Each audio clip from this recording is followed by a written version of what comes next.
Episode की starting में हम सियोन को देखते हैं जो कि कहीं पर जा रही थी। वो टाइम स्पेस को बीच में से तोड़ के उस जगह पहुंच जाती है जहां पर ओई छुपकर बैठी हुई थी।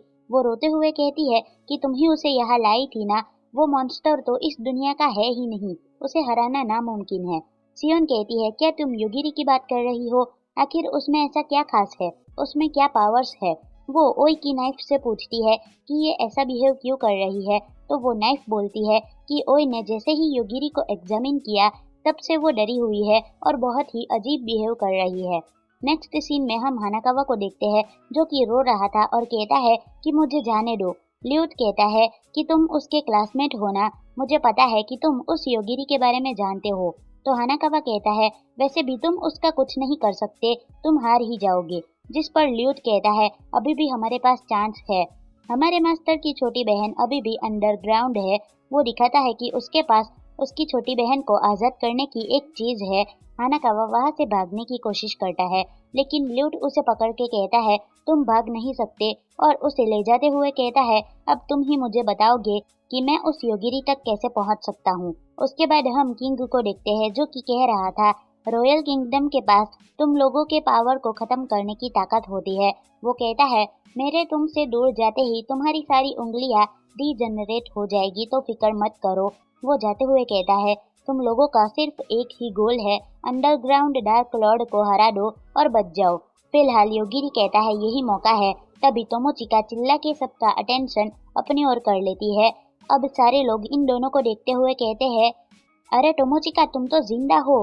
तो टोमोचिका कहती है, योगिरी भी यहीं पर है, तुम सारे लोग उसे इग्नोर क्यों कर रहे हो? ये लोग कहते हैं, हमें खुशी है कि तुम लोग जिंदा बच गए।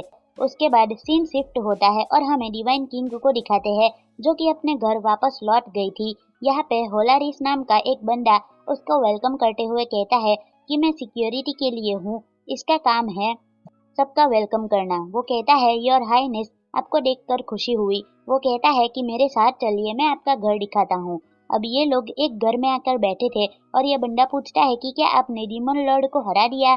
मुझे लगा कि आप उसी टाइम में फंसे हुए हो।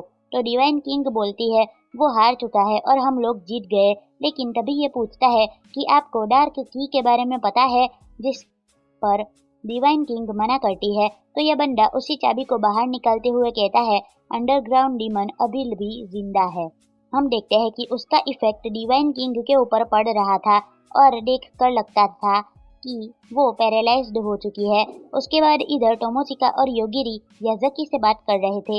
याज़की कहता है, मुझे बुरा लग रहा है, तुम लोगों को वहां छोड़ने के लिए मुझे माफ कर देना। जिस पर टोमोचिका कहती है, तुम्हें लगना भी चाहिए, हम लोग वहां पर मर भी सकते थे। उसी टाइम वहां पर पिंक हेयर वाली लड़की आती है और कहती है कि इस दुनिया में जितने भी लोग होंगे उतने ही ज्यादा अच्छा होगा। योगिरी पूछता है, ये कौन है? टोमोचिका बताती है, इसका नाम सोरा अकिनो है और ये एक आइडल है। ये पूरे स्कूल में और जापान में बहुत फेमस हुई थी क्योंकि ये एक आइडल है। याज़की कहता है, क्या पता ये लोग हमसे बदला लेना चाहते हो? तो सोरा कहती है, अगर तुम उसकी जगह पर होते तो तुम भी यही करते, इसलिए तुम्हें ऐसा लग रहा है। उसके बाद योगिरी अपने कुछ क्लासमेट्स के पास जाकर बैठा था और बोलता है, क्या तुम लोग अपना नाम बताना चाहोगे?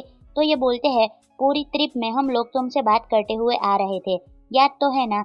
इनमें से एक का नाम युगो इजुमिदा था और दूसरे का नाम युकीमासा आइहारा था। ये दोनों ही कह रहे थे, चलो एटलीस्ट कोई हमारे बराबर का तो मिला जो कि हमारी तरह वीक है। हमें पता लगता है कि योगिरी ने इन लोगों से कहा था कि उसकी पावर बग्स को मारना था, जो कि बहुत ही लो लेवल की पावर है। ये बंदा कहता है, इसकी पावर है बुक रीड करना और मेरी पावर है कुक करना, हम भी लो लेवल के हैं।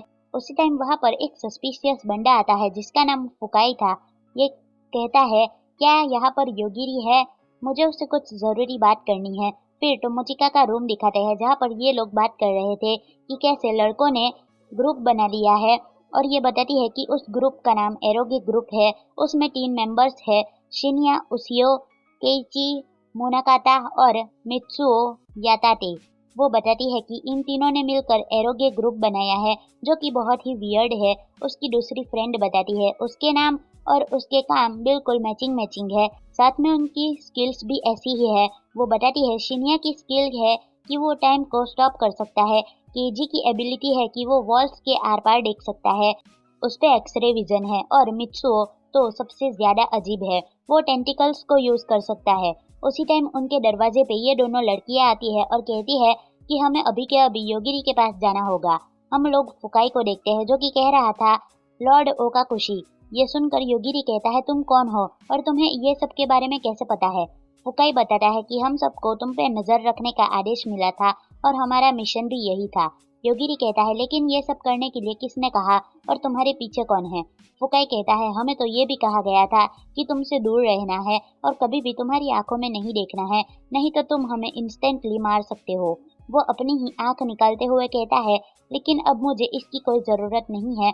वो अपनी मैकेनिकल आंख नीचे रखते हुए कहता है इसकी वजह से किसी के पास भी सुपर नेचुरल पावर हो सकती है, वो मुझे पता चल गया है, लेकिन इस वर्ल्ड में ये काम नहीं कर रही। लेकिन इस वर्ल्ड में मुझे इसकी जरूरत भी नहीं है क्योंकि हम लोग अपने अर्थ पे नहीं हैं। योगिरी पूछता है तुम दोनों में से ये किसी को चाहिए। इस पर ये दोनों मना कर देते हैं। उसके बाद टोमोजिका और ये दोनों लड़कियां योगिरी से बात करने आए थे। फिर ये लोग ओपन ग्राउंड में आके योगिरी के सामने झुककर माफी मांग रहे थे। उसकी फ्रेंड कहती है ये तुम क्या कर रही हो, जिस पर ये लड़की कहती है तुमको भी इससे माफी मांगनी चाहिए, ये हमें कभी भी मार सकता है। इसका नाम ryuko था। योगिरी कहता है मैं किसी को ऐसे ही नहीं मार देता हूँ, लेकिन तुम लोग अभी जो कर रहे हो वो मुझे बहुत इरिटेट कर रहा है। तो ryuko फिर से माफी मांगने लगती है और कहती है मुझे माफ कर दीजिए। लेकिन ये दूसरी लड़की तो बहुत ही फ्रीली कह रही थी मैंने आज तक ryuko को इतना डरा हुआ नहीं देखा। सच में तुम में कोई तो बात है। इसका नाम कारोल है और ये एक निंजा है। कारोल टोमोजिका से पूछती है कि तुम दोनों यहाँ तक अकेले आए हो ना, तो क्या तुम लोगों ने वो ट्राई किया। जिस पर टोमोजिका कहती है तुम कैसी बातें कर रही हो, हमने ऐसा कुछ नहीं किया है। योगिरी पूछता है कि तुम लोग हमारे बारे में क्या जानते हो और तुम्हें कैसे पता चला मेरे पास ये एबिलिटी है। उसके बाद हम यूफेमिया को देखते हैं जो कि सोच रही थी कि मेरी बड़ी बहन थियोरिसिया अभी कहाँ पर होगी और क्या कर रही होगी। उसी टाइम उसके पीछे एक लेडी आती है और कहती है फाइनली मैंने तुम्हें ढूंढ ही लिया। वो उसके ऊपर अटैक करने वाली होती है, ये कहते हुए कि अब लेन को कोई नहीं बचा सकता। उसी टाइम उसके ऊपर एक मैजिक हो जाता है और वो वही के वही मारी जाती है। यूफेमिया कहती है ये सब लेन सामा कर रही है, ये सब उन्हीं की मेमोरीज है। इधर ryuko और कारोल उन्हें बता रहे थे कि इनका मिशन योगिरी को स्पाई करने का था। कारोल पूछती है कि तुम्हारा मकसद क्या है, तुम क्या करना चाहते हो। जिस पर योगिरी कहता है यहाँ पर मैं सियोन नाम की सेज को ढूंढ के वापस घर जाना चाहता हूँ, उससे ज्यादा कुछ नहीं। जिस पर कारोल कहती है ये एक बहुत ही नॉर्मल सी ख्वाहिश है। टोमोजिका कहती है लेकिन क्या हम लोग सभी क्लासमेट्स को लेकर वापस नहीं जा सकते। तो ये दोनों बोलते हैं ले जा सकते हैं, लेकिन उसके लिए हमें डीमन लॉर्ड को हराना पड़ेगा जो कि अंडरग्राउंड है। अब नेक्स्ट सीन में ये पांचों ग्रुप बनाकर इकट्ठा हुए थे। हम लोग देखते हैं कि इनमें वो आइडल भी थी जिसने बहुत ही क्यूट से कपड़े पहने हुए थे। कारोल और बाकी सब ने अपनी अपनी एबिलिटी के मुताबिक कपड़े पहने थे। ryuko जापानीज कल्चर के हिसाब से एक सामुराई के ड्रेस में थी। उसके बाद एक न्यू कैरेक्टर को दिखाते हैं जिसका नाम यूई था। ये सब टोमोजिका से कहते हैं सबसे ज्यादा डिफरेंट तो तुम लग रही हो। हम लोग यहाँ पे टोमोजिका को देखते हैं जिसकी ड्रेस सच में सबसे ज्यादा अजीब और यूनिक थी। ये सब लोग बताते हैं कि तुम वो ब्लैक वॉरियर हो जो कि सबको बचाता है। उसी टाइम वहाँ पर रिक आता है और कहता है तुम सबसे मिलकर खुशी हुई और खासकर तुमसे टोमोजिका। और इधर लड़कों का अलग ग्रुप बना रखा था।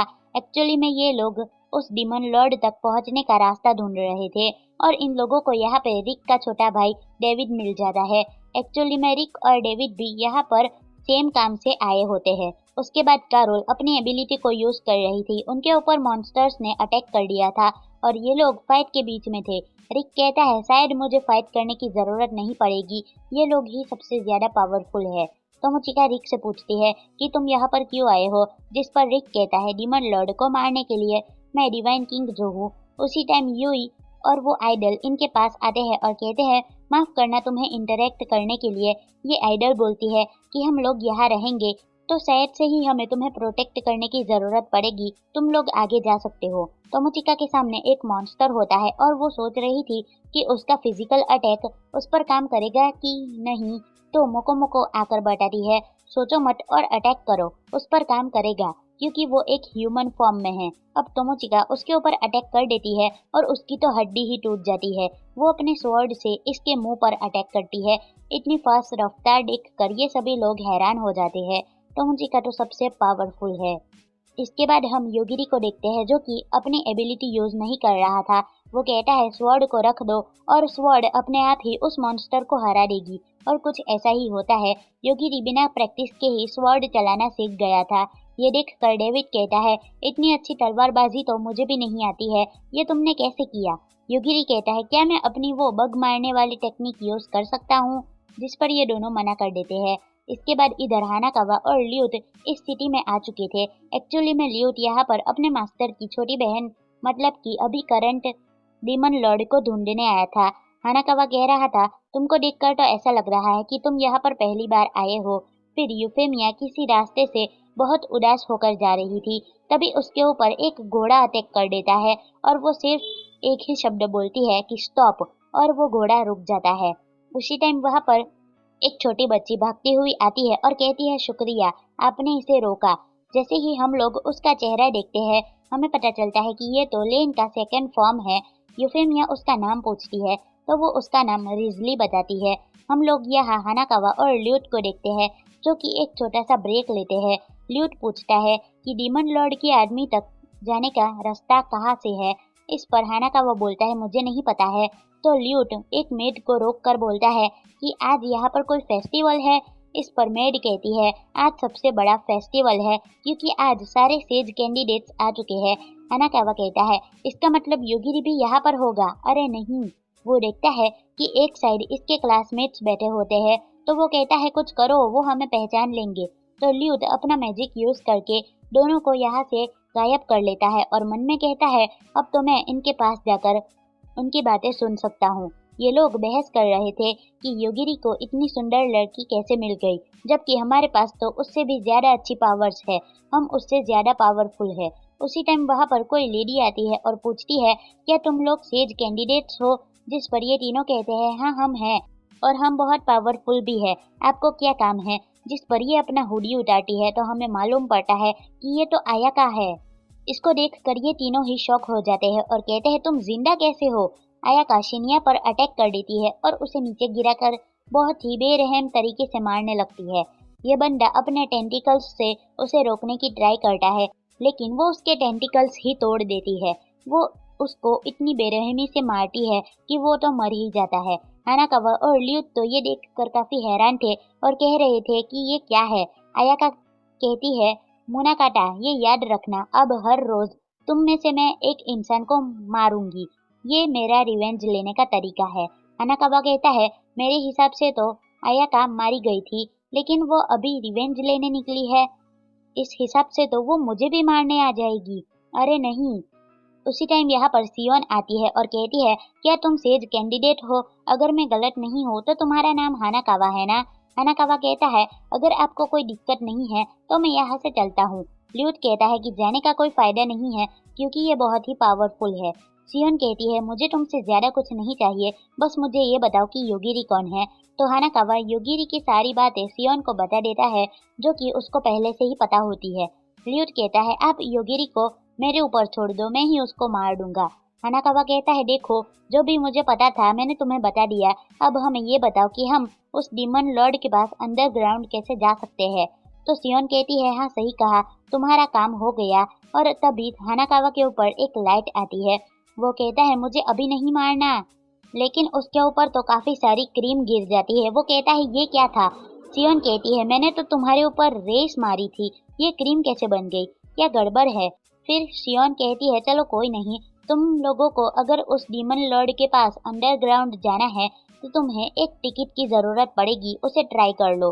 वो वहाँ से जाते हुए कहती है शुक्र मनाओ कि मैंने तुम्हें मारा नहीं, वैसे भी तुम्हें ये सब बताने के बाद मैं तुम्हें क्यों ही मारूंगी। ल्यूट कह रहा था कि आखिर इतनी अजीब ये कौन थी। आखिर हम लोग इन चारों को देखते हैं जो कि अब रात में रेस्ट कर रहे थे। तो मोचिका कहती है आखिर तुम पूरे दिन क्या कर रहे थे? जिस पर योगिरी कहता है सो रहा था और थोड़ी बहुत गेम्स खेली। तो मोचिका कहती है तो क्या मैं अकेली ही थी जो सबसे फाइट कर रही थी? योगिरी उनसे पूछता है कि हम में से कोई क्लासमेट मारा गया है ना? उसका क्या सीन है। तो रियो को बताती है कि उसका नाम शिनिया था, उसको मारने के पीछे आयाका का हाथ है, क्या तुम लोग उसे जानते हो। तोमोचिका कहती है आयाका, वो तो मर चुकी थी ना। तो योगिरी हाँ कहता है। हम लोग सियोन के देखते हैं जहाँ पर उसका बंदा उसे ये खबर दे रहा था। सियोन उसे पूछती है कि तुम्हारे पास क्या खबर है, तुम्हें कुछ मालूम पड़ा। इस बंदे का नाम युइची है, जो कि बता रहा था कि अब वो सारे लोग डीमन लॉर्ड को मारने की तरफ बढ़ चुके हैं। इस पर सियोन कहती है मैं समझ गई, उन्हें कितना टाइम लगेगा। तो युइची बताता है जहाँ तक मुझे पता है उन्हें वहां तक पहुंचने में 1 महीने से ज्यादा टाइम लग जाएगा। उसी टाइम वहां पर उन्हीं सेज कैंडिडेट्स में से एक बंदा आता है जिसका नाम हारुतो ओतोरी है, जो कहता है सियोन सामा मुझे माफ करिएगा, लेकिन हमें उसे हराने में 1 महीने से ज्यादा टाइम लग जाएगा, जो कि डेडलाइन है। सियोन कहती है फिक्र मत करो, डेडलाइन तो सिर्फ तुम्हें मोटिवेट करने के लिए लगाई गई है, तुम उसे जब चाहो तब मार सकते हो। जिससे हारुतो कहता है ऐसी बात है क्या, मैं समझ गया, और वो वहां से जाने लगता है। तब सियोन कहती है लेकिन 1 सेकंड, इसके लिए तुम्हें पेनल्टी देनी पड़ेगी। वो कहती है काफी अच्छा होगा अगर तुम तुम्हारे क्लासमेट योगिरी नाम के बच्चे को मार दो, तो तुम बिल्कुल सेफ हो जाओगे। ये सुनकर हारुतो स्माइल करके कहता है योगिरी मैं समझ गया। और ये एपिसोड यहीं पर खत्म होता है। तो मिलते हैं नेक्स्ट वीडियो में, बाय।